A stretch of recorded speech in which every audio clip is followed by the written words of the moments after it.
Welcome back to the BookEnds YouTube channel. I'm James McGowan.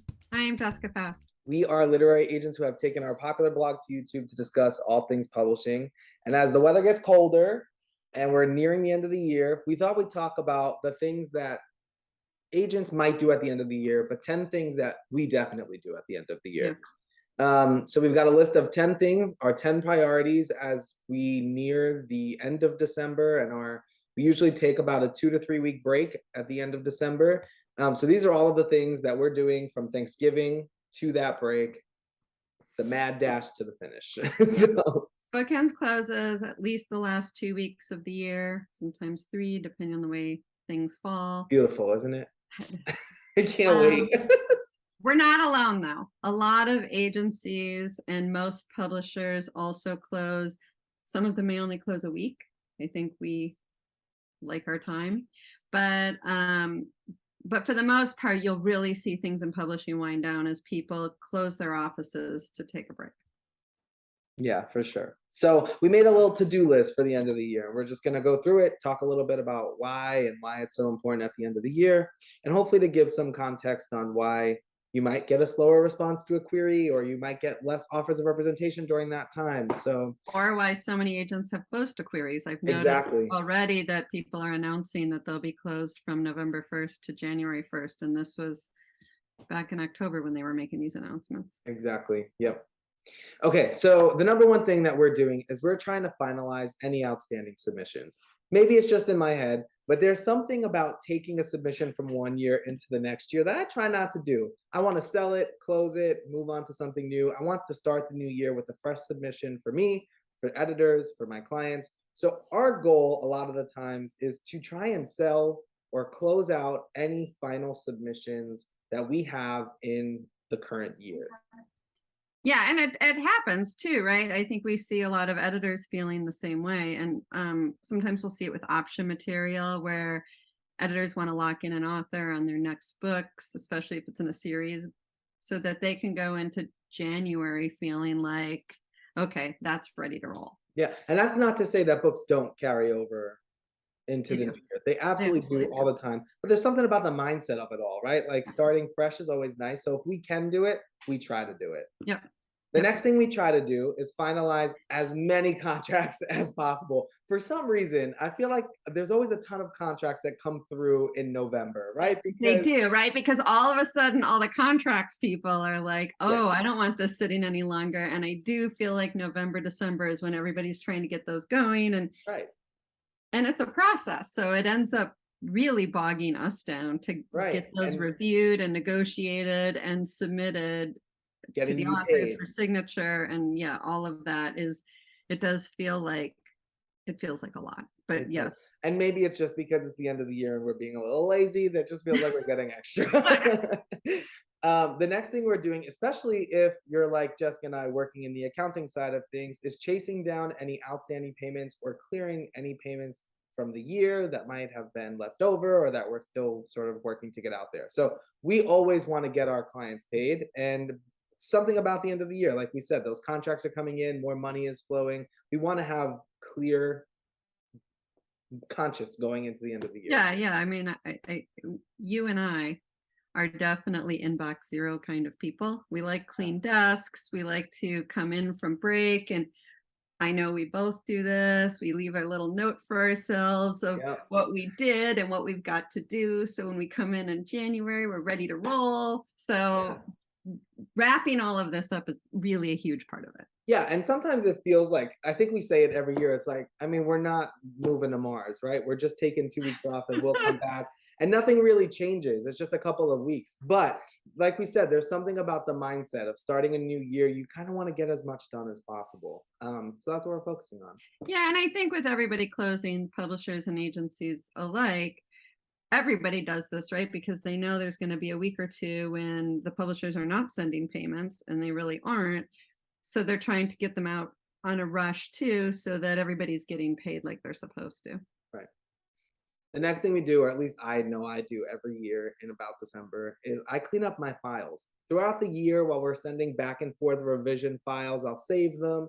And then I end up with like 1,000 extra files at the end of the year. So I clear out any old revisions and I just keep the final submissions old deal memos, things that you just don't need. I clear it all out. I see the paper hoarders at BookEnds right now going, I have all 15 revisions of said client manuscript. But even emails too, we get so many newsletters throughout the year. I want to get rid of them. Oh, see, I delete those right after I read them. Yeah, I usually do too, but sometimes you miss them. So it's just that like spring cleaning feeling at the end of the year. You're getting rid of what you don't need to bring into the next year. I don't know, the viewers can comment on this, but you might be in the minority on this one. No, I'm not. I know Rachel Brooks at BookEnds does it too. Oh, yeah, there we go. You and Rachel cleaning out files. Not supporting my argument.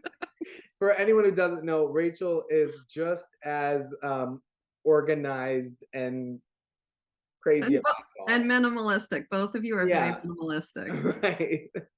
Not everybody is. Yeah, that's their problem, not mine. As Jessica mentioned before, we also like to get to inbox zero. I love having no emails when I go on break. Yeah. It's just a clear mind. I can go into it and not feel like I left something undone and unchecked off my list. I try to do that for both my mailbox and my query inbox. No, I definitely support you there. I cannot say I'm going to get there in my query inbox. Don't expect it. It's not going to happen. Oh, but they still come through. They'll still come through. But I do definitely want to do it in my email because I want to answer those things when they're fresh, when I can do it. And then when I come in January, it all feels like a fresh start to me. Right. Excuse me. I had to clear my throat. for our next big one. Right. The next thing we do is we update our online profiles for the coming year. So I know at the end of the year, we're sort of thinking about what we want to add to our list next year, or stuff like that, or maybe we got a promotion or things are changing in our bio. I always go through and update my manuscript wish list, check my Twitter bio, my Instagram bio, see if there's anything that's happened over the course of the year that maybe requires that to change a bit. Who do I want to be in the next year? And can I get that done now? This way in January, I am that person.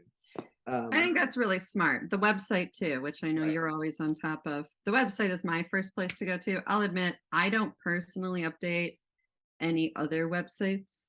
So I will do Publishers Marketplace because that is sort of mine.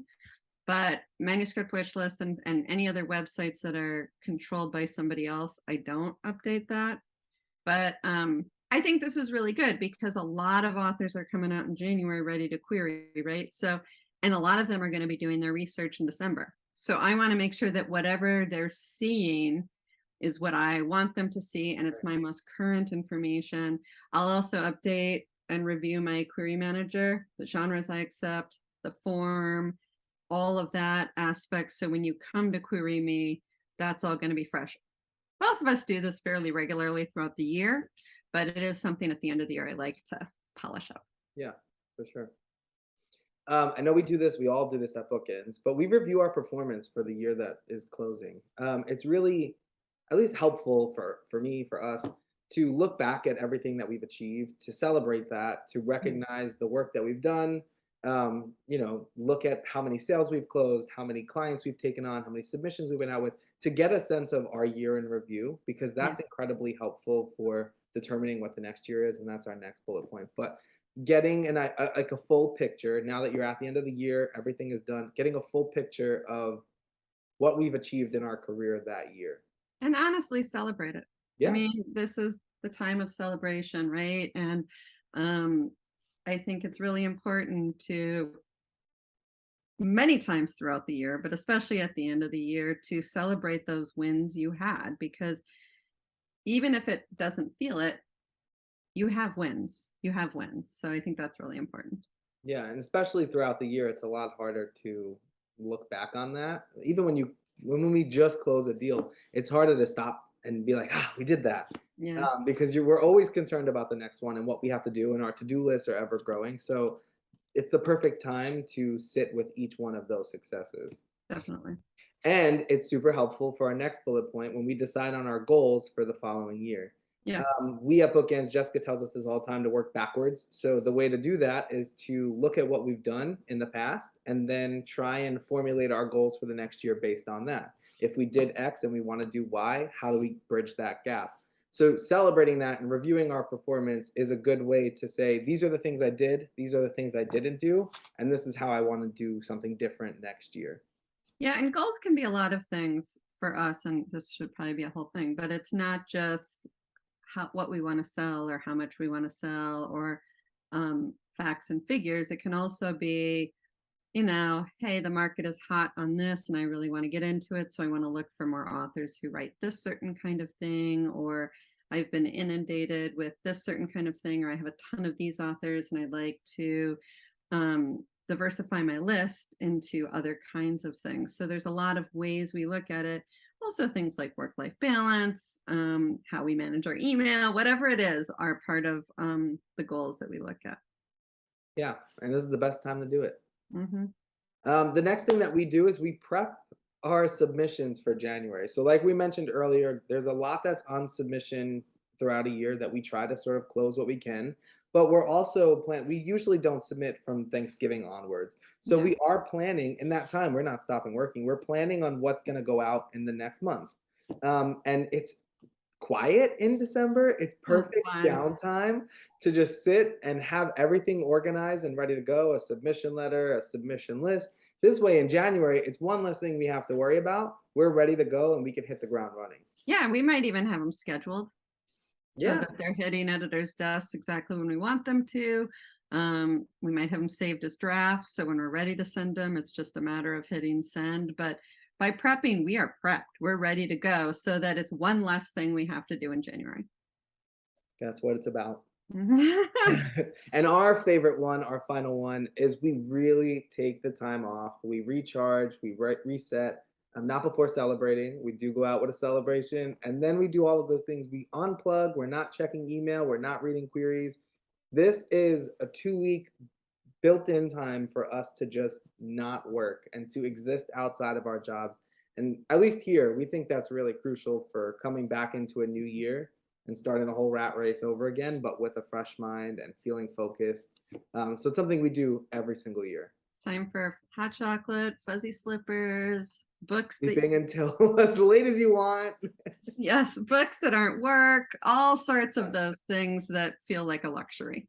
Exactly. This is the time to do it, which is why I'm always so grateful to have those 2 weeks off at the end of the year. So much so. I love them. Yeah.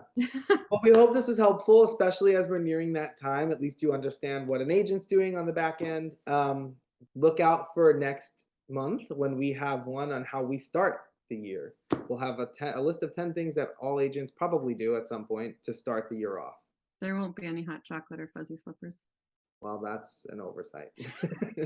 Don't forget to like and subscribe so you don't miss future videos, and we'll see you back here next time. Bye.